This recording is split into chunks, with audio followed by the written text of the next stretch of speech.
السلام عليكم ورحمة الله وبركاته. إن الحمد لله نحمده ونستعينه ونستغفره ونعوذ بالله من شرور أنفسنا ومن سيئات أعمالنا. من يهده الله فلا مضل له ومن يضلل فلا هادي له. أشهد أن لا إله إلا الله وحده لا شريك له وأشهد أن محمدا عبده ورسوله الذي لا نبي بعده.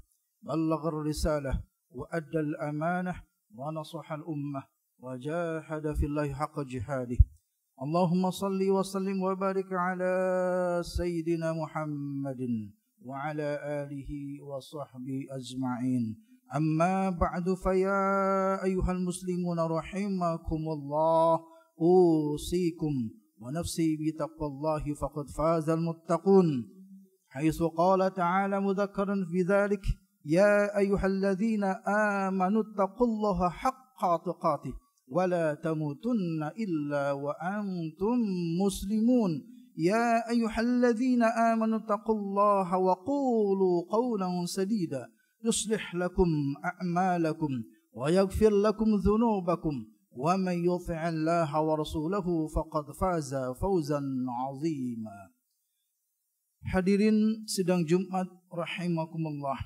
Alhamdulillah, di kesempatan yang mulia ini kalimat hamdalah menjadi pembuka, berbekal harapan mudah-mudahan Jumat yang kita laksanakan hari ini menjadi hari Jumat yang paling baik di antara Jumat yang sudah kita laksanakan sebelumnya. Berbekal harapan mudah-mudahan pula untayan doa kita, hajat kita Allah kabulkan, Allah perkenankan. Salawat beserta salam semoga selalu dilimpah curahkan kepada Nabiullah Muhammad sallallahu alaihi wasallam beserta kepada keluarganya, sahabatnya yang mulia serta umatnya yang senantiasa itba kepadanya ila akhiril hayah nanti, mudah-mudahan kita termasuk di dalamnya. Hadirin sedang Jumat rahimakumullah, di atas mimbar yang mulia ini khatib berwasiat kepada diri sendiri dan kepada hadirin semua untuk senantiasa meningkatkan takwa kita kepada Allah Azza wa Jalla, karena dengan takwa Allah akan berikan solusi jalan keluar dari berbagai masalah. Dengan takwa Allah akan kirimkan rezeki dari jalan yang tidak disangka-sangka. Dengan takwa Allah akan mudahkan segala urusan kita. Dengan takwa Allah akan hapus dosa dan kesalahan kita. Dan dengan takwa pula Allah akan lipat gandakan pahala untuk kita. Sebagaimana Allah Azza wa Jalla gambarkan dalam surat At-Talaq, wa may yattaqillaha yaj'al lahu makhraja wa yarzuqhu min haitsu la yahtasib wa may yattaqillaha yaj'al lahu min amrihi yusra wa may yattaqillaha yukaffir anhu sayyi'atihi wa yu'zim lahu ajra. Hadirin sidang Jumat rahimakumullah, di kesempatan yang sekarang ini izinkan khatib untuk menyampaikan 3 buah peristiwa sejarah yang berkenaan dengan ibadah kurban. Peristiwa yang secara zaman, periodenya berbeda jauh, akan tetapi esensinya sama, yaitu mengenai ibadah kurban. Hadirin sidang Jumat rahimakumullah, ibadah kurban diabadikan dalam surat kelima, surat Al-Maidah ayat ke-27. Allah Subhanahu wa taala menyatakan bahwa a'udzubillahi minasyaitonir rajim, watlu alaihim naba abnai adam bil haqq idh qarraba qurbana fatuqabbila min ahadihima wa lam yutaqabbalu minal akhar. Hadirin sidang Jumat rahimakumullah, kurban yang dilakukan oleh kedua putra Adam alaihissalam ini disinyalir adalah merupakan kurban pertama di atas bumi yang dilakukan oleh umat manusia, yang tentunya adalah perintah dari Allah Azza wa Jalla. Menurut Imam Jalaluddin As-Suyuti, murid dari Imam Jalaluddin Al-Mahalli, dalam kitab tafsir Al-Jalalainnya menyatakan bahwa kedua putra Adam ini bernama Habil dan Qabil. Walaupun di sana ada khilaf mengenai tentang kedua nama tersebut, wallahu a'lam bishawab. Pastinya kita tidak tahu. Begitu pula dengan disampaikan oleh Imam Ibnu Katsir dalam tafsirnya bahwa kedua putra Adam alaihissalam ini adalah bernama Habil dan Qabil. Dikisahkan kedua orang putra Adam alaihissalam diminta oleh Allah Subhanahu wa taala untuk berkurban. Maka Qabil, seorang petani, memberikan kurban berupa buah-buahan yang menurut Ibnu Katsir, buah-buahan yang diberikan yang akan dikurbankan oleh Qabil ini adalah buah-buahan yang buruk, buah-buahan yang tidak layak untuk dimakan. Sedangkan Habil, seorang peternak, memberikan kurban seekor kibas, seekor domba yang besar, seekor domba yang memang sangat super, seekor domba yang paling baik di antara domba-domba yang lainnya. Maka kedua putra Adam alaihissalam ini menyerahkan kurban ini di hadapan Allah Subhanahu wa taala. Dalam tafsir Ibnu Katsir dikatakan bahwa kedua putra Adam alaihissalam ini memang menyerahkan kurbannya tersebut. Lalu apa indikator diterimanya salah satu kurban ini? Dalam ayat yang tadi dibacakan, fatuqubbila min ahadihima walam yutaqabbal minal akhar. Satu di antara dua putra Adam alaihissalam ini ada yang diterima dan satunya ditolak. Kita lihat kenapa ada yang ditolak dan ada yang diterima. Dalam tafsir Al-Jalalain disampaikan oleh Imam Jalaluddin As-Suyuti bahwasanya Habil yang menyerahkan kurban berupa buah-buahan yang tidak layak, yang busuk, ternyata tidak diterima oleh Allah Azza wa Jalla. Sedangkan Habil yang memberikan kurban berupa seekor domba yang besar, seekor domba yang bagus di antara domba-domba yang lainnya, ternyata diterima oleh Azza wa Jalla. Mana indikatornya? Dalam tafsir Jalain disebutkan bi an nazalat naru minas sama fa'akalat. Maka turunlah api dari langit memakan habis kurban yang diberikan oleh seorang Habil tersebut. Hadirin sidang Jumat rahimakumullah, maka kurban dari putra Adam yang bernama Habil inilah yang diterima oleh Allah Azza wa Jalla. Dalam ayat terakhir ini disampaikan bahwa innama yataqabbalullahu minal muttaqin. Sesungguhnya Allah hanya menerima amal dari orang yang bertakwa. Maka inilah indikatornya. Diterima kurbannya Habil adalah karena ketakwaan kepada Allah Azza wa Jalla. Dan ini pula landasan takwa yang menjadikan indikator diterimanya kurban kita. Indikator yang kedua diterima kurban adalah dari yang diberikan bukanlah yang cacat, bukanlah yang buruk, akan tetapi yang diberikan untuk kurban kualitasnya bagus, kualitasnya baik dan tidak mengandung cacat.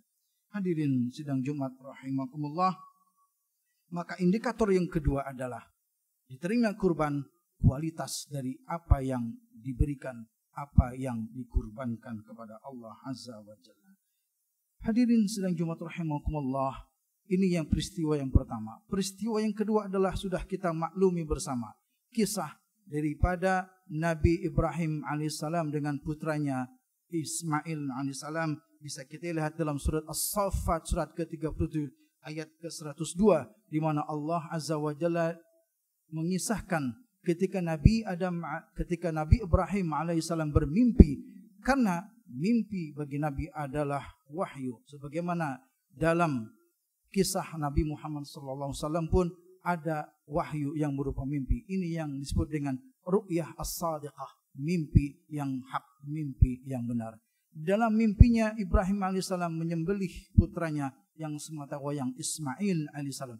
Putranya yang sudah ditunggu-tunggu lama, putranya yang senantiasa didoakan oleh Ibrahim, Rabbi habli minas salihin. Ternyata setelah besar, setelah menjelang dewasa, Allah memerintahkan untuk menyembelihnya. Ketika hal ini disampaikan kepada putranya Ismail alaihissalam, qala madza tara fanzur madza tara. Wahai anakku, apa pendapatmu nak? Aku diperintahkan oleh Allah untuk menyembelihmu. Apa jawaban Ismail alaihissalam? Jawaban seorang putra yang saleh, jawaban seorang putra yang sangat taat kepada kedua orang tuanya, sungguh luar biasa. Allahu Akbar. Apa yang dijawab oleh Ismail alaihissalam? Ya abadi, wahai ayahanda, if'al ma tu'mar. Kerjakanlah apa yang sudah diperintahkan oleh Allah. Taatilah apa yang diperintahkan oleh Azza wa Jalla kepadamu. Ini jawaban seorang anak yang saleh. Tidak ada lagi bertanya, tidak ada lagi perdebatan, dan langsung mentaati apa yang diperintahkan oleh Ibrahim kepada Ismail alaihissalam. Satajiduni insyaallah minas sabirin. Wahai ayahanda, niscaya engkau akan mendapatiku dalam keadaan orang yang bersabar. Hadirin sidang Jumat rahimakumullah. Di ayat berikutnya Allah sampaikan falamma aslama, maka ketika keduanya Ibrahim dan Ismail alaihissalam aslama, berserah diri kepada Allah Azza wa Jalla. Ini merupakan indikator yang ketiga bahwa kurban membutuhkan kepasrahan, menyerahkan semuanya kepada Allah Azza wa Jalla.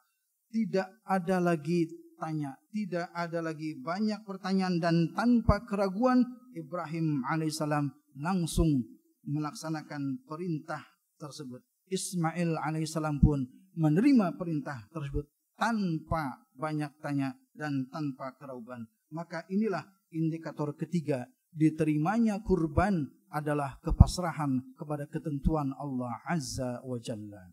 Hadirin sedang Jumat rahimakumullah.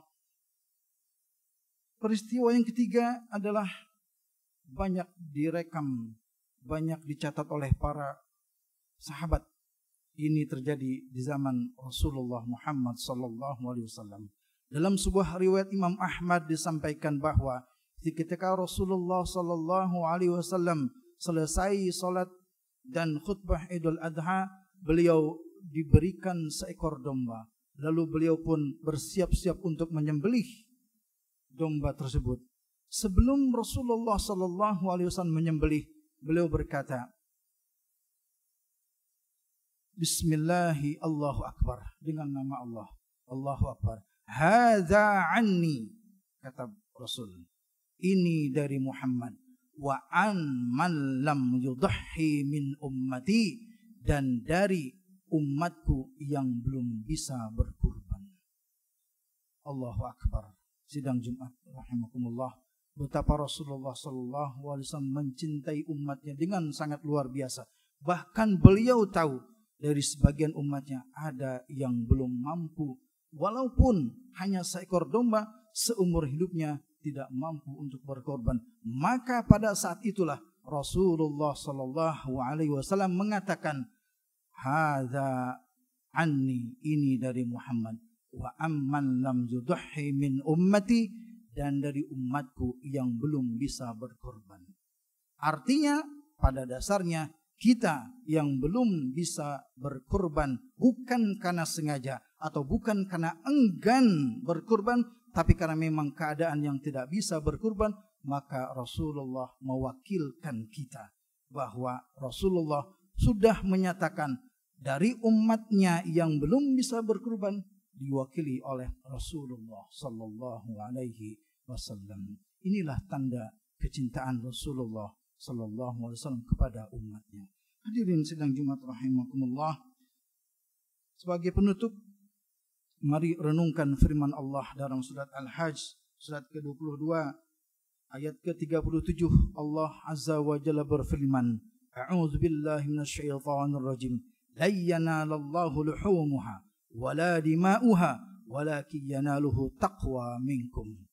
Kurban yang engkau berikan tidak akan sampai dagingnya. Kurban yang engkau laksanakan tidak akan sampai darahnya ke hadapan Allah, akan tetapi yang sampai ke hadapan Allah adalah takwa daripada kalian. Inilah kisah 3 zaman yang berbeda, akan tetapi ini menjadi indikator bahwa kurban akan diterima oleh Allah. Pertama, karena ketakwaan kita kepada Allah Azza wa Jalla. Yang kedua, karena kepasrahan kita kepada ketentuan Allah Azza wa Jalla. Dan yang ketiga, kualitas daripada yang diberikan kepada Allah Azza wa Jalla. Barakallahu li wa lakum fil Qur'anil azim wa nafa'ni wa iyyakum bima fihi minal ayati wa dzikril hakim. أقول قولي هذا استغفر الله العظيم لي ولكم فاستغفروا إنه هو الغفور الرحيم. الحمد لله الذي أنزل السكينة في قلوب المؤمنين ليزدادوا إيمانا مع إيمانهم. أشهد أن لا إله إلا الله وحده لا شريك له وأشهد أن محمدا عبده ورسوله. اللهم صل على سيدنا محمد وعلى آله وصحبه أجمعين. Amma ba'du. Hadirin sidang Jumat rahimakumullah, kepasrahan seorang muslim adalah tanda keimanannya kepada qada dan qadar Allah Azza wa Jalla. Kalimat tafwid, Allahumma inni ufawwidu amri ilaik, menyerahkan segala urusan hanya kepada Allah Azza wa Jalla. Termasuk sekarang ketika ibadah haji tertunda, maka yang harus kita lakukan adalah husnudzan, berbaik sangka kepada Allah Azza wa Jalla. Kecewa boleh, manusiawi. Kenapa? Karena ikhtiar sudah lama, menabung sudah lama, sekian lama menabung, akan tetapi tiba-tiba qadarullah bimasyiatillah, Allah menunda ibadah haji saudara-saudara kita, maka sabar itulah satu-satunya jalan, dan husnudzan, berbaik sangka kepada Allah Azza wa Jalla. Amalan haji bukan hanyalah kita berangkat ke tanah suci, akan tetapi di sana baginda Rasulullah SAW memberikan jalan keluar bagi saudara-saudara yang ingin mendapatkan pahala daripada ibadah haji, bisa dengan pahala salat sunat duha, salat sunat isyraq. Ini pahalanya kalau dilakukan sama pahalanya dengan ibadah haji. Maka bagi saudara-saudara kita yang belum Allah takdirkan untuk berangkat ke Baitullah, ini bisa dilaksanakan semua. Siapa saja bisa melaksanakan salat sunat duha dengan istiqamah, dengan istimrar, dengan kontinu, dan salat sunat isyraq yang memang dilaksanakan hanya pada salat setelah salat subuh saja.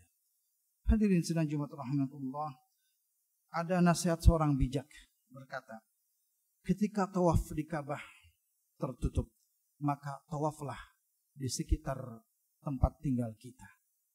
Tawaflah di rumah-rumah anak yatim.